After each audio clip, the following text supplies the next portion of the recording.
আমরা এই সরকার থেকে পেয়েছিলাম যেখানে 4 জন ইকোনমিস্ট আছেন এবং সেই ইকোনমিস্টরা বিশ্ববরেণ্য ইকোনমিস্ট এবং বাংলাদেশে ভীষণ ভীষণ ভীষণ ওয়েল রেসপেক্টেড। আর এই সরকার যেটা আমরা দেখলাম যে নতুন কোনো ফেনোমেনা বা নতুন গতানুগতিক থেকে বেরিয়ে এসে যে নতুন কিছু দেয়া, সেই জায়গাটাতে আমরা একটা ঘাটতি দেখলাম। এটা অত্যন্ত দুঃখজনক। আমি নিজে অর্থনীতি সম্পর্কে কখনোই পড়াশোনা করি নাই, আমি সায়েন্সের ছাত্রী ছিলাম। আমার জীবনে প্রথম অর্থনীতি নিয়ে পড়াশোনা শুরু হয় যখন আমি সংসদ সদস্য নির্বাচিত হই। আমি মে মাসে শপথ নিয়েছিলাম, জুন মাসে বাজেট সেশন।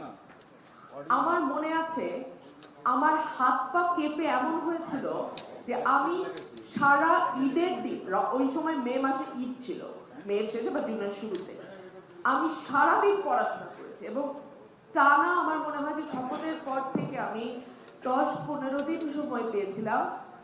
পুরোটা সময় আমি অর্থনীতির উপরে পড়েছি এবং আমি নতুন করে আমি শিখেছি অর্থনীতি ওই সময়।